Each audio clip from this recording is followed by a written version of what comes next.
Well, welcome everybody to another Montessori Lives, conversations with notable Montessorians and other educators. And tonight we're very privileged to have with us uh, Shelley Dole, who is adjunct professor of education at University of Sunshine Coast, um, former head of school there, now retired. Shelley, welcome. Maybe let's start with your education story. How did you get into this field? Thanks, Mark. Hello, everybody. Uh, Thank you very much for inviting me to your session tonight and giving me the opportunity to share some of my life work with you.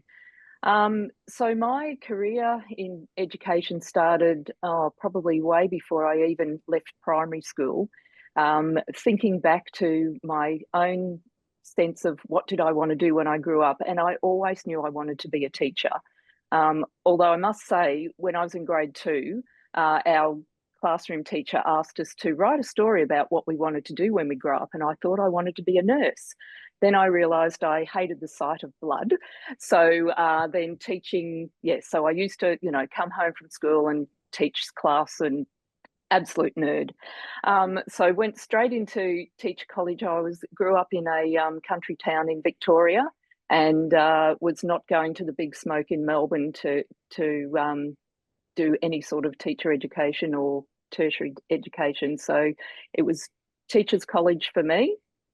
And my first job was actually in the Northern Territory because when I left Teachers College, there was very few opportunities for teachers in Victoria. And I also was studying anthropology as well. And we did a teacher placement in the Northern Territory, and that was just eye-opening and a wonderful opportunity. And I just wanted to go back and teach in the Northern Territory, which I did. So when I left that, went off to the Northern Territory, and then life got interesting, got married actually to someone from my hometown. We then left the Northern Territory and went to Brisbane, Queensland, and it's been our sort of home base ever since then, even though we have moved around a bit, thought we'd go back to Victoria for a while.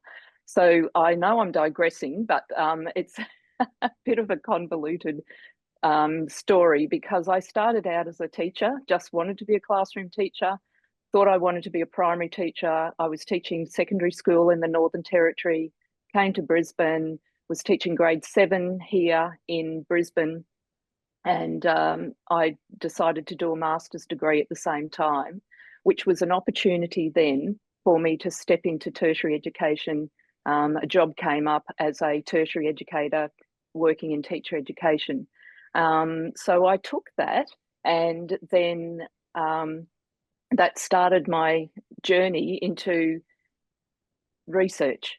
And I just loved the fact that there was a whole world of teacher education knowledge and experience and expertise out there that I could just go to the library and find out more about how I could teach better. And that was my whole drive. I just wanted to learn how to teach better. And I wanted to go back into the classroom, but it was very difficult being a tertiary educator and being a teacher as well. So I stepped out of classroom teaching into tertiary education, into research, and obviously teacher education. And that's pretty much where I ended up. I then pursued an academic career, but very much my heart was always in the classroom and wanting to find better ways to teach and to teach mathematics in particular. So what was your research on? Well, when I did my PhD, it was I was starting actually when I was doing my master's degree, I was still teaching in a school in Brisbane. And one of the big things that really struck me was when I was teaching maths, because I thought teaching mathematics was just the most exciting subject. And I always wanted children to learn how to do mathematics and to enjoy it. And I was teaching grade 7 at the time, and I came across several children who could do what we call the sums, I suppose, the algorithms of addition, subtraction, multiplication, and division using pen and paper. And they could explain the process to me, but when they were doing it in writing, they would always get something wrong. And then that's put me onto a learning trajectory of noticing that they were making the same error all the time. And that then fed into my pursuit of constructivism theory and error patterns and trying to understand what was happening in the brain, that students knew how to add and subtract, and that when you add something, you get a bigger number. When you subtract, you get a smaller number. They could talk the concepts. But when you were doing pen and paper algorithms and tests, they would make mistakes, make errors, and it was always the same error. And so that was probably a defining moment for me, is looking at the psychology of why we have errors and why they're so hard to break, and came into error patterns and habits. And that was quite old. I mean, that was a long time ago when teaching algorithms was a big part of the maths curriculum. We've moved on from there. We've gone through the calculator phase. I shouldn't say phase, it's not a phase. The calculator wars, I guess, would be a better one, of saying, you know, calculators rot the brain. Children should learn how to do sums with pen and paper, and why should we have a calculator?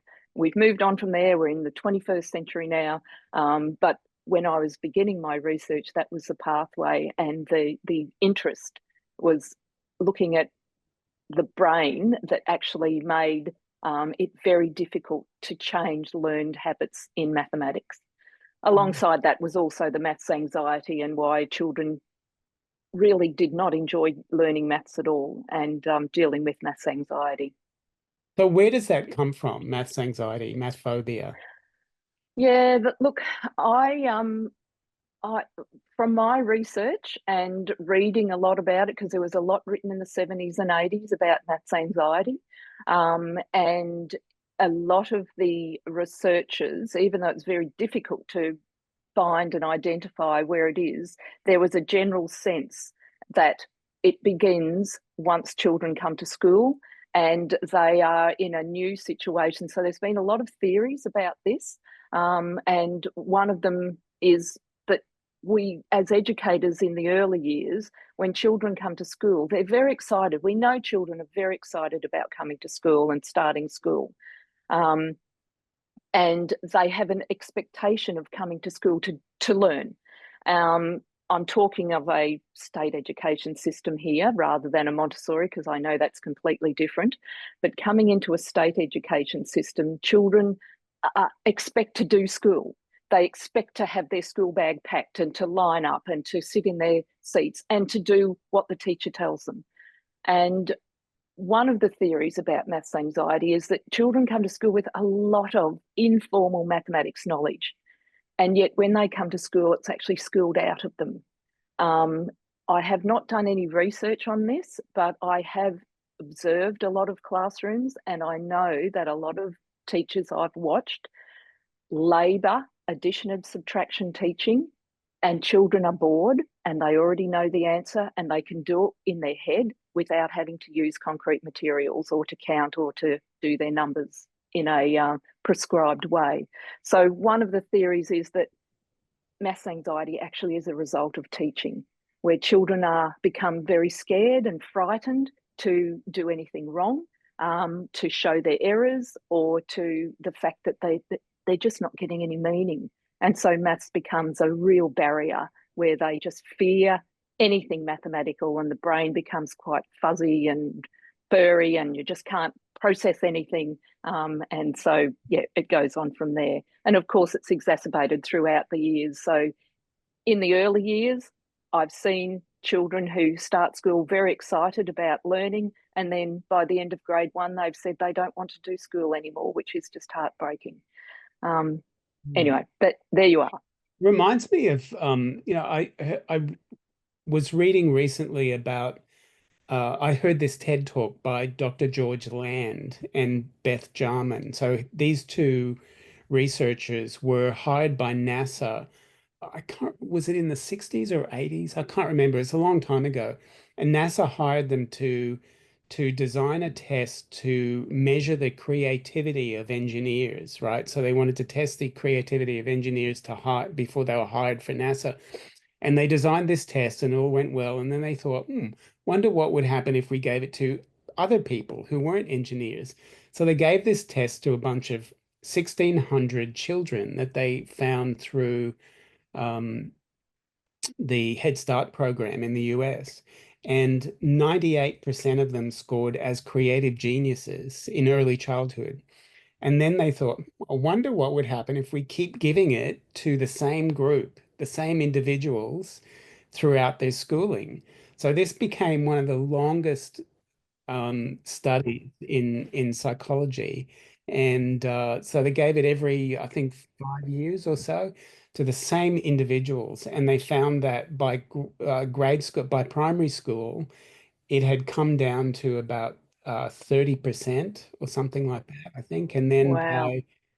by the teenage years, it was down to something like 12%. And then they tested adults and it was down to 2%. And they, analyzed reasons why this happened. And they basically concluded that it was the way that schooling was set up was kind of taking the creativity. I mean, Ken Mm, Robinson kind of said the same thing on this, the most watched TED Talk on YouTube. His how schools kill creativity. But yeah, George Land and Beth Jarman found that it was the way school kind of creates convergent thinking rather than divergent thinking, mm, which is more creative. So there seems to be a lot of research that validates what you're saying there, that school creates takes away creativity, but also it sounds like you're saying that it some of that loss of creativity is based in fear, and I would guess competition, the way that school yeah. sets up children to compete with each other. And Abso- so, Absolutely. I mean, my research has not ever been into maths anxiety and fear and maths phobia. I've never actually studied that as a topic. But so that study you've just mentioned is quite fascinating and mm, probably one that education systems don't really want to know about. yeah. So when did you start thinking of yourself as a constructivist, and what does that mean to you? Look, early in my research career, so that would have been around the 90s, and constructivism was a big topic at the time. Going back to my own teacher education as an undergraduate teacher, we were introduced to Vygotsky and Piaget, and we were given basic tenets of constructivism by saying, well, children are not blank slates. They are here actually hardwired to learn. And Piaget, for all his wrongs, did give us the concept of schemas and trying to build mathematical structures in the mind. And now, looking back from my perspective here, which we haven't touched on Montessori yet, but I know that Piaget was followed Montessori, but I haven't gone into any great detail and depth of research around that. But constructivism was around when Piaget was around. Vygotsky brought us also social constructivism by saying we learn in groups, we help each other by talking, we discuss, we can construct our own knowledge, but we also grow by listening to others and interacting with the environment, interacting with materials, obviously Piaget sense there. So constructivism was a big part of research in my field, which is mathematics education in the 80s and 90s. And it was all about, it linked very nicely with the idea of error patterns, because constructivism was saying, well, it doesn't matter how prepared you are as a teacher, you are never going to be able to teach a child in the manner that you are expecting to do, because every person is different and they construct their own knowledge, and you can only influence them to a certain point, and you need to connect with their prior knowledge and build from that. And that links also to the error pattern research, which was early in my research career, about the knowledge that goes in first first teaching is so important. And if we build rich conceptual schemas in young children from a very early age, then they've got the building blocks to continue to understand mathematics and to love it as they grow through the high years. So constructivism was big in the 80s. It's sort of waned now. We went into sociology and more the politicisation of education, and different viewpoints have grown from there, but not as much as what it was around in the 80s in terms of constructivism. But I've always held on to, I've known that we need to help children. It's the fundamental for teaching, is to try and connect with children's existing knowledge and build from there. We've got to find out what it is, but we also have to find out if there are any things that are preventing forward growth of knowledge, because there could be learnings inside the brain that are actually conflicting with new knowledge that we are trying to teach and help them to develop and grow. So connecting with previous background knowledge, what are the other tenets of constructivism that you think are important? Well, probably just, hands-on materials, creating an environment where it's optimal for ensuring the learning, to find the cleanest, most clarified materials so that they embody the concept that you are trying to convey and to teach to children, to always look for material and diagrammatic or physical ways of embodying a concept to then build on from there. In mathematics education, it's all about, I think my early research days was all about saying, look, just because somebody gets the right answer does not mean that they actually understand the mathematics behind it. So that also linked a lot with the constructivism of, how knowledge is constructed in the mind. Just because you get a right answer doesn't mean that you actually understand the mathematics behind it. You might be very good at learning formula, you might be very good at memorizing steps and processes, but you might not be able to understand that. And I guess that also feeds into my most previous recent research into numeracy and what does numeracy mean, which is more than just knowing the mathematics. It's actually being able to apply it in the real world. Mm. And when you were introduced to constructivism back then, did that include, were you introduced to Montessori as well, or Not was at all. paragraph in the textbook? Not even. Not even a Nothing. paragraph. Nothing. I think my sense of Montessori has always been a case that it's been there. I've been aware of Montessori, and I knew there were Montessori schools in Australia, but there was never anything in any of our textbooks. In our teacher education programs, we never ever included any discussions about Montessori. So what were your perceptions of it before you? Before? Yeah. Just that it was another... A cult?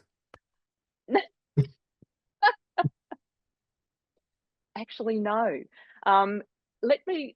So I've always known Montessori was around, but I think now, looking back, I think a lot of the things that I learnt serendipitously actually are aligned to Montessori without me even knowing.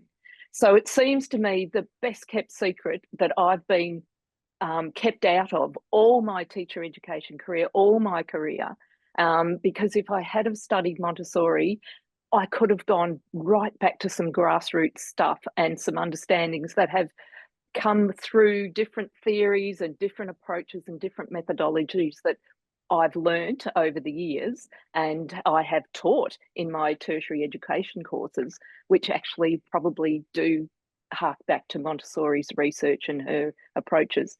But I do have one little story to tell. When I was a senior lecturer here at the University of Queensland, and I hadn't had any interaction with Montessori schools at all, but we then were sending our pre-service teachers to prac schools, and some of our students were going to the Montessori school in Big G pocket. that's it. And I was, I know that I was, preaching my maths word and saying you must use concrete materials and you've got to create rich environments and you have to construct these fabulous environments with the materials to embody the concept. And this is how children will understand maths, and they will develop rich conceptual schemas, which are the building blocks for further maths learning. And one of the students came back and she said, "Oh, look, you should see the Montessori school. They are doing amazing things with their Montessori mathematics." And I said, "Oh, tell me more." And they said, "Oh, well, they've got these materials." And I said, "Well, what sort of materials?" "Oh, no, they're Montessori materials." And I said, "But we've got materials. We use materials. Why are they Montessori materials?" "Oh, they're just fabulous." So now in hindsight, I look back to that memory because this student came back very excited about Montessori, and I think I dismissed it. And because I knew nothing about Montessori, because why would you call something a Montessori material? To me, if it's a material that actually embodies a concept of mathematics, then why can't we all use it? And because she only had a very limited time there, she was very enamored with the way the students were interacting and learning and working away at mathematical concepts, but she probably was early in her teacher education degree and didn't really understand what she was seeing, that she couldn't explain it to me. So I didn't go out and visit her on prac. I didn't follow up anymore, and then she graduated and I don't know where she ended up. But that was an interesting interaction with a Montessori school from my perspective. Wow. So you with some co-authors have written one of the big textbooks on maths Yeah, instruction that's still used at universities. Um, is there a paragraph on Montessori? there is nothing. But Mark, I would, if we do update that textbook, I would like to put something in. I actually, if I had energy and time, I'm probably running out of time now and retired, so all beyond it. But I know that Maria Montessori, her work is based on research, and I know it's rigorous, but we have very little access to that in teacher education, and it's probably because we have no space. There is no time or energy to add anything more into a teacher education program because of the way that it is highly regulated. And if we were favouring one educator over others, then we would probably be heavily criticised. But I think Maria Montessori's research is what I'd like to go back and have a look at, so that now that I know what I might get this wrong, the pink rods, the red rods, the pink Yeah. tower, the Red rods. Well, red. pink is not a math material, but yeah, red rods. Okay, Red and so blue rods. I would love to go back to the research that she has done to then validate all of that and bring it out into the 21st century and say, look, we've got all this fabulous research. I mean, at the moment, we're in an era where schools and teachers are being blamed for poor mathematics outcomes.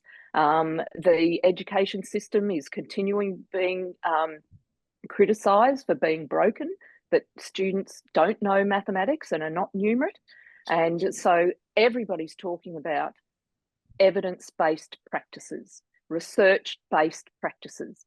Now, here we've got Maria Montessori, who I know all her work is based from rigorous research because she comes from a medical background and a scientific research tradition.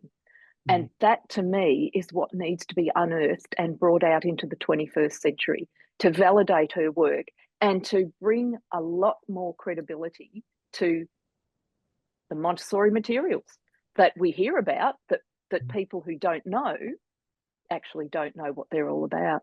I mean, Montessorians are fond of saying that Montessori is the only education system that is based on the scientific method. Do you think that's true? Is that fair?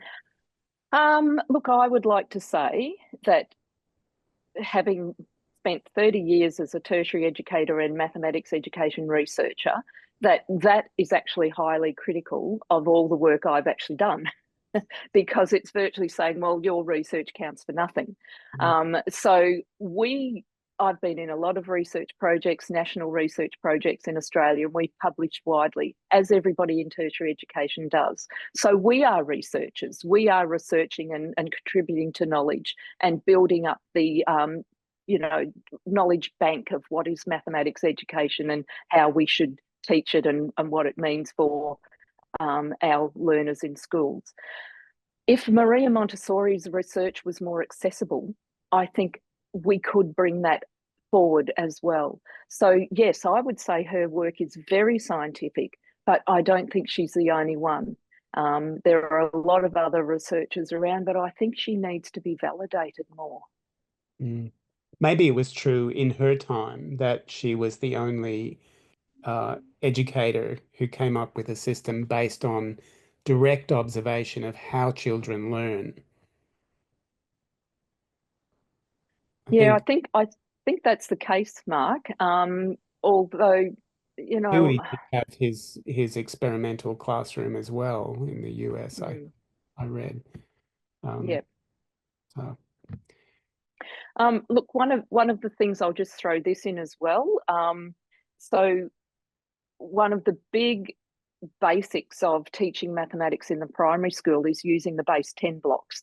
Now, very few teachers would know that the base 10 blocks actually are MAB blocks, multi-base attribute blocks, because we don't use the other bases. You only usually find the base 10 blocks in schools, and very few teachers on that would, if they did know, probably didn't know that it was Zoltan Deans who was the educator that created them. Now, my sense is that he was probably inspired by Montessori. I don't know. You would be able to illuminate me better than that. So there's a lot of stuff that others have probably taken credit for. And again, this would be great. I think if she could take her place with all the other educators that are talked about and written about and are present in teacher education programs. Yes, when I see those MAB blocks, I just keep thinking, can't be a coincidence that they look so similar to the Golden Media degree. So how long were you head of department at University of Sunshine Coast? I was there for 7 years. And what was that experience like? As the head of school, very high pressure. Yeah. It was, and it's also teacher education as a tertiary program is very political. And during my time, and I know it's still going on now, that we have so many reviews of teacher education, because it seems to be that every time we have an international maths assessment or a NAPLAN as well, when those results come out, because Australia participates in the maths and science study, the PISA study, and so they're 2 or 3 years. I think the TIMS one might be every 4 years, and NAPLAN every year. As we know, when those results come out, we have a big media frenzy about this. And in fact, it was only last week again, I think, there was a big news headline about falling standards in mathematics for Australian students. The Grattan Institute was there lobbying the government to say we need billions of dollars invested in teachers to help them to teach. So everybody is having, their own opinions about teacher education. And so as a teacher educator and head of school, you're not immune to that, but also your programs are always under review. New standards are being set. We have to update our programs. And so when I was the head of school, it was a very, very busy time, because we had a massive change to what a teacher education program required. That was actually the time when the Landtight test, I don't know if any listeners knew of that, which is a literacy and numeracy assessment test that now all graduate teachers must pass before they can graduate from their education program. So that was new. There was a lot of other new. There was a teaching performance assessment that was always also required for teachers. So there was a lot of change, and I think that's always the process of teacher education. And notwithstanding the fact that your academic staff always also have to keep up with these standards and making sure that they are delivering the teacher program as it was accredited, but also trying to set themselves up in their own research world and research background, and getting time to publish and research. And it's a very, very difficult career. Has there ever been good news about those key indicators, the PISA, the TIMS, and the NAPLAN results? Or Well, interest. is there a connection with some, cause that might, have tipped them positive, or have they always been falling? um, Look, it seems to be an interesting machine, these international tests, and what is it that they're actually assessing? Every assessment is only as good as what it's supposedly trying to measure. So to say that it is a litmus test of the quality of education is probably a bit of a stretch, but it is used obviously politically to ensure, I guess, that to reassure the public that teachers are doing a good job. But what we're reading often is that they're not doing such a good job because our students aren't meeting the benchmarks. There's a lot of reasons for that, and just looking at test results is just one part of the puzzle. Interestingly, PISA, and I think it's PISA, have now started to develop more of a school environment test or a student background test to try and give a bit of balance, to say, well, are these children coming from well-resourced schools, or are they coming from rural and remote communities where there is hard to retain and attract teachers for a long period of time? What are the other factors that are contributing to these? Are the students coming to school? Are they coming to school well fed? Are they actually having access to the books and materials that they need compared to some of the other schools at which the results might be higher? So there's always all these other factors around that probably aren't talked about in any way, shape, or form. But interestingly, I did look at the last report on TIMS and PISA. I think that the ACER organisation is responsible for monitoring and administering those international tests. And they did have a nice headline that said Year 4 results have improved, which means things are going well. So that was a good news story that I haven't read that slant for quite a while. But it was followed very quickly by, the news report 2 weeks ago where the Grattan Institute had said numeracy standards are falling. I'm not sure what they were referring to, whether it was last year's NAPLAN test results. Could have been, not sure. I want to run a theory by you and see what you think. So as you know, I TA for some classes at your former department at University of Sunshine Coast, and one of them is a course on alternative methods, professional sustainability, it's called, but it's essentially about restorative practice and alternative methods of education.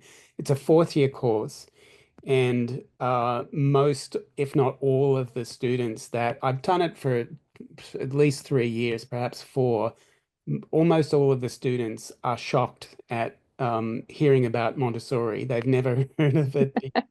They've heard of Steiner because there is a Steiner training program Yes, at the yes. school.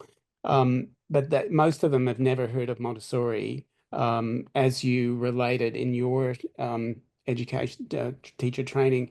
And so when I introduce Montessori and Montessori's ideas, there are a few students who say, I'm home, like I found it. This is what I've been looking for. Why wasn't I introduced to this in 1st year? But most of them have a really hard time with the idea that of letting go of that it's not their job to do stuff to children so that children can learn. It seems to be this really ingrained indoctrination that a teacher's job is to make children learn, right? And it's my responsibility as the teacher to do stuff so that children learn. And it's my responsibility if they don't learn, which is very not Montessori, right? The Montessori idea is that it's the teacher's job to set up an environment where children can learn, but the assumption is children always want to learn. And so my theory is that a lot of the problems in education today have to do with disinterest of children, that children go into classroom. As we know, children are more interested generally in their phones than they are in sitting in a classroom being lectured at. And my own daughter as well, who goes to a public high school, and I think I often wonder about the reason for that, and I've come to the conclusion that it's about control. So you can learn anything you want from a phone. You've got access to the entire opus of human knowledge going back 5,000 years, and you can choose anything you want, and no one yells at you, right? But you Yeah. do a classroom and you're sitting there being told, sit down, be quiet, don't talk, raise your hand if you want to go to the bathroom. And that experience is essentially alienating and it turns Mm. children off. And so, we all know that children don't learn anything from an adult that they don't like. And it's incredibly hard to make a good relationship with a child if you're telling them what to do all the time and giving them orders and telling them they can't go to the bathroom. So, my theory is that a lot of, the issues in education are because children are just turned off by that issue of being controlled all the time by adults and the rules and the regulations. And that doesn't match modern society. It might have matched society in the 1950s, but it doesn't, and earlier, but it doesn't match society now when there's much more freedom and Mm. there's sort of more of a democratic ethos in society, but education hasn't changed, right? It's still sit down, shut up, do as you're told, don't talk, you know. And essentially, I mean, there are variations. We put children in groups, in table groups sometimes, and we let them collaborate on Friday afternoons and, give them choice time here and there. But essentially, what do you think of that idea? Do you think that? Well, you've touched on a lot of things there, and I'll go back to your initial uh, introduction, which was about talking to our fourth year students, Mm, almost graduate teachers, and what you said there about them thinking it's their responsibility. I actually would feel that they should do that. I mean, I'm hoping that they would, but I hope that it doesn't then spill over to the classroom that you've described. Um, we know that in a teacher education program, they have to do 80 days of practicum, and they probably get to go to see 4 different classrooms in that time. And what they see and the mentors that they are being influenced by may or may not have a big impact on them. And the way the classroom is structured could be exactly what you said, which is everybody is, the teacher is the dominant person in the room. The children are all facing the front. They all have to listen at the same time. They all have to um, do the same tasks. And maybe there's a little bit of differentiation because I'm sure the pre-service teachers were very good at throwing in the word differentiation because it's been the big word that's hammered in all the time. But I think also um, myself, what you said about the teacher being responsible, I feel I'm responsible. As a teacher, my whole persona is I am the one who needs to construct the environment, to construct the learning experience, to organize the lesson, to pre-plan it, to imagine it in my head how it's going to work with the child, to watch the child and to know what it is that I'm going to do next, to offer them particular activities and then always observing. And now, from what I've read of Montessori, that's exactly what she says, unless Yeah, I'm wrong, but unless I that's got it wrong. different. That's different to what I'm hearing from these fourth years who believe that it's their responsibility to kind of force concepts into the minds of children. What you're Right. talking about is more the constructivist slash Montessori idea, which is that it's the teacher's role to set up the classroom and encourage children to learn through interaction with materials. That's very different to what the concepts that I'm hearing and reading in essays and Mm, things that I'm marking is that it's my job to choose everything, to micromanage, to choose what children will be interested in. And, so in my provocative way, I'll ask them, so why is it your choice to decide what children are actually learning at any given moment? Wouldn't it be more productive to let their interest guide what they're learning? Because if they're interested in it, you won't have a problem with motivation because motivation is based on interest. We know that going all the way back to Jean-Jacques Rousseau is that yeah. interest drives motivation. So why not does it really matter what they're learning at any particular moment if it, from within a reasonable selection, if it's driven by interest? Yeah, no, look, I absolutely agree with you. And I know what you're saying about the way the students are constructing their own identity as a teacher. And it's that restrictedness, the fact that they don't want to let go. It's the whole reason why you're never finished once you graduate from teacher education. Becoming a teacher is something that is never finished.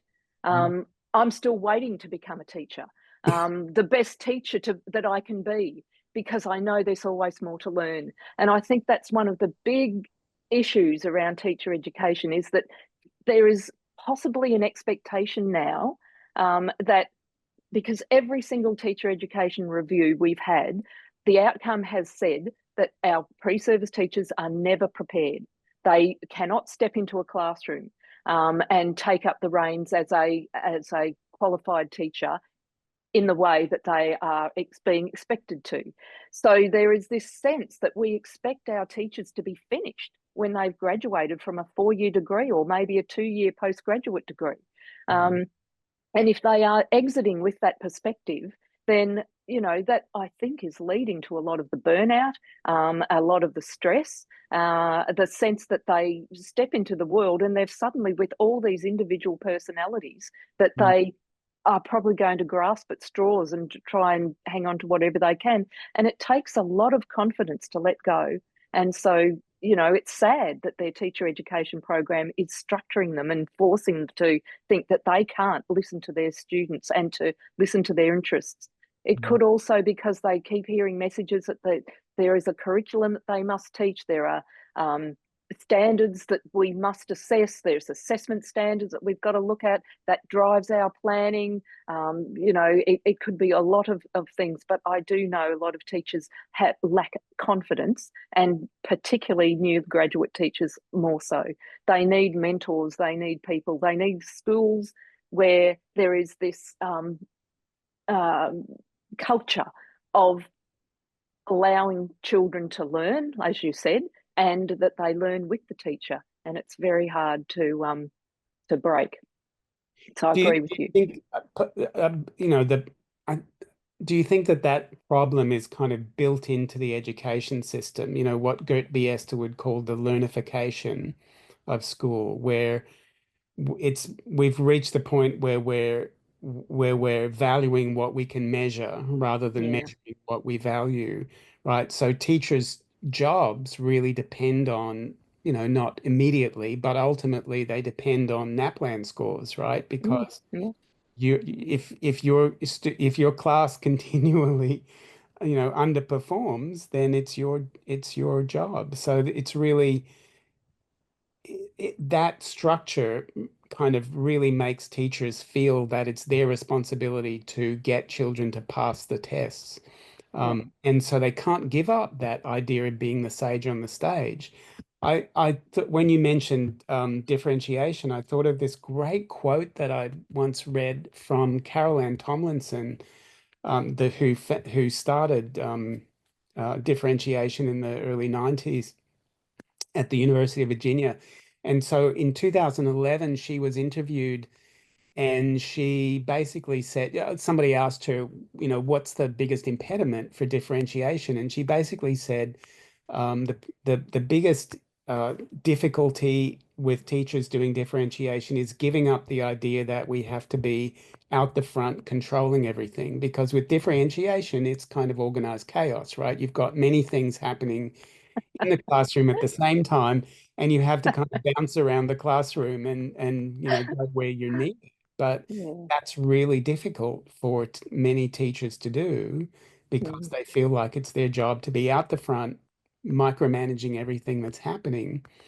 I thought that was really an interesting Mm. thing. Yeah, yeah. And just back to your mentioning of Biesta and the learnification, the book he wrote on the beautiful risk of education is also really compelling in terms of saying, well, when we enter into a teacher student interaction, the risk is that there will be no learning.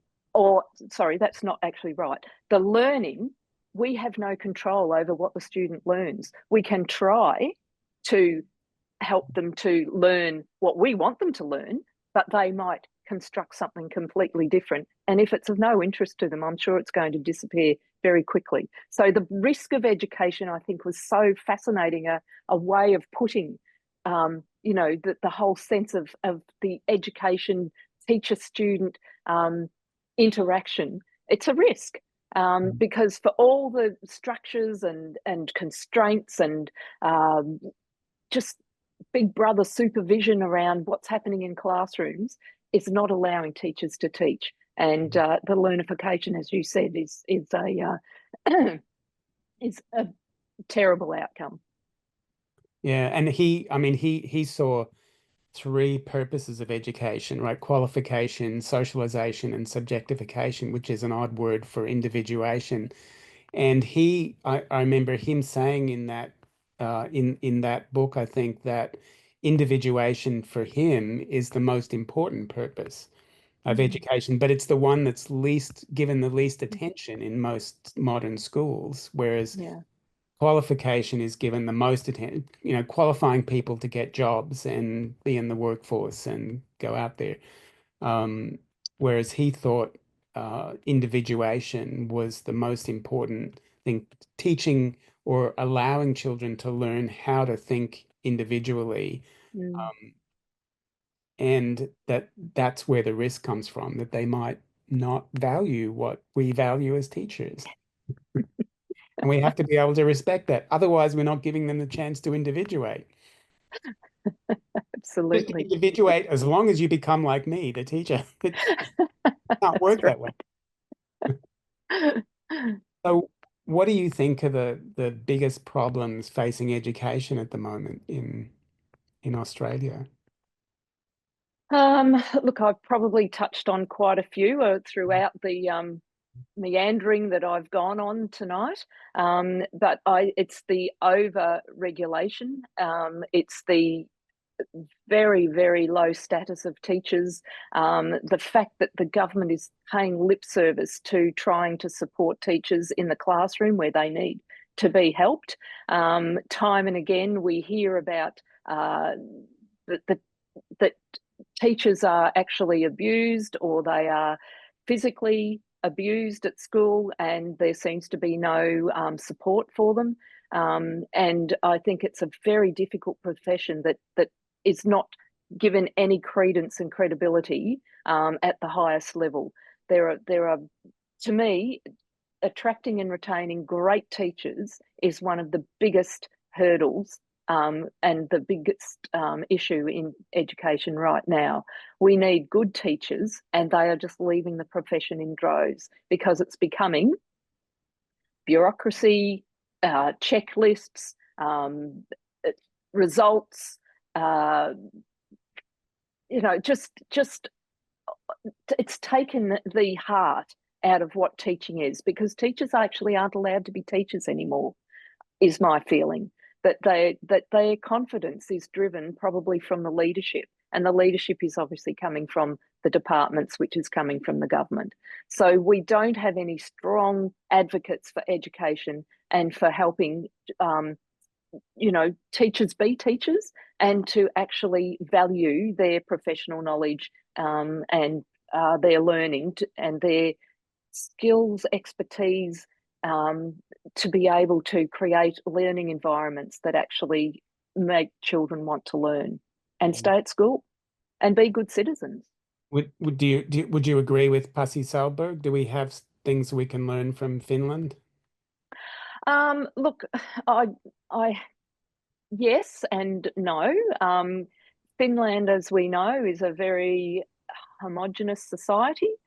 We are a very multicultural society with lots of different beliefs and values and cultures, and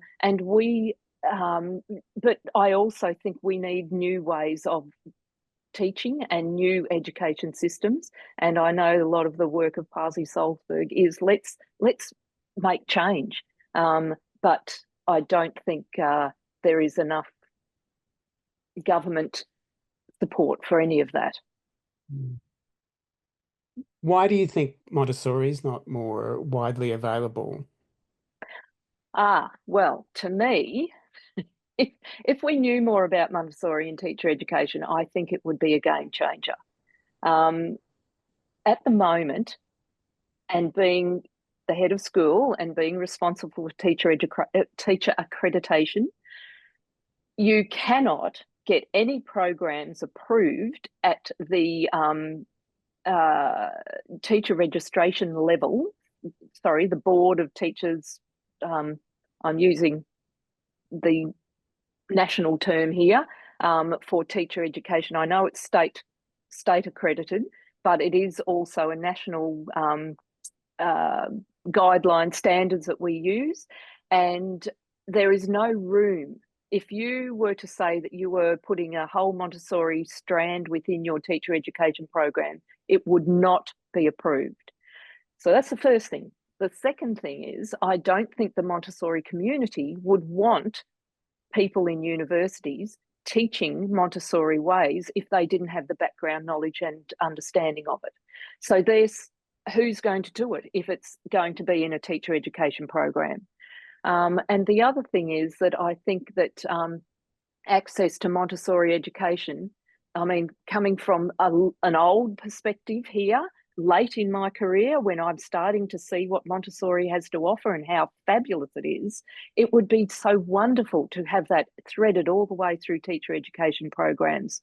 But how do we access the knowledge? And so it's really difficult from my knowledge of how Montessori operates and runs, to become a Montessori teacher.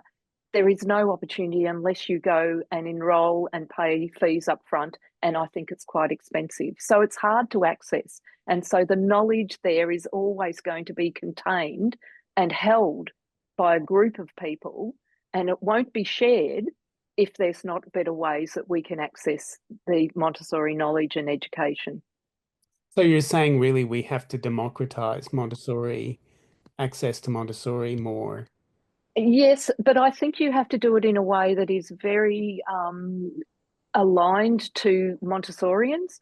I don't class myself as a Montessorian, but I know that a lot of your listeners would be classed as Montessorians, and I presume you get that label because you have gone through Montessori training and education, and you are a Montessori teacher. And you're also going through, I know that Montessori teachers are never finished either. They always are looking for new approaches and new strategies and new ways of looking at Montessori's work. So you would have to be sympathetic and very supportive of everyone who calls themselves a Montessorian, because you don't want to actually dilute any of that great stuff that Montessori has created. But it needs to be accessible, and it needs to be done in a way that actually is true and with high fidelity to her work. Mm. And I don't know how you're going to do that. Oh, that was so well put. Thank you. I want to open it up and see if anyone has anything they'd like to ask you before we move off, move on. Alex? My question, Yeah. Oh, yes, Fern. Sorry, I know you put sorry, it. it seems so ludicrous that this is the state of affairs, right? I mean, because Montessori materials and access to them online, they're everywhere.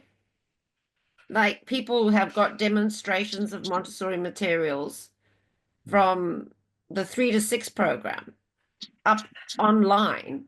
So you wouldn't have to do much for university students. You just have to mention, or if you are interested in constructive materials to use that your students can use independently of you in the classroom and you can watch them learn, here's a website. Like, I don't understand why Absolutely. like we are learning as Montessori educators all the time from, and they taught, you have to observe. Like they've got 20, 30 children in front of them. There's no ways they're all going to be able to take the maths concept in at the same. I mean, that was most of our problem at school, right? In a traditional education. All of us were educated in traditional schools. And half the class are looking out the window because they missed the last maths lesson, so now they lost. So surely in terms of, I mean, I've got an early childhood education book of which Maria Montessori is one of the early theorists about education. So surely that is in universities, or not? Why wouldn't? It will depend on who is teaching the course. So you would Okay. have early childhood educators who have been employed at the university. Their job is to teach the early Yeah. childhood courses. If they are not aligned to Montessori, they will not do that. So I know that a lot of and it's also accredited through a CEQA, as you would know. And I'm not familiar with a lot of the teacher education requirements for early childhood, because we were mostly primary. That was the big area that's very controlled. In the early childhood, I know the teachers, our staff talked about Reggio Emilio schools, they talked about Brontenbrenner, but they never mentioned Montessori, and I don't know why. When I was head of school, I didn't know as much about Montessori as I do now, and I still only am touching the surface. So what would it need for them to What would it become mean? Montessori teachers?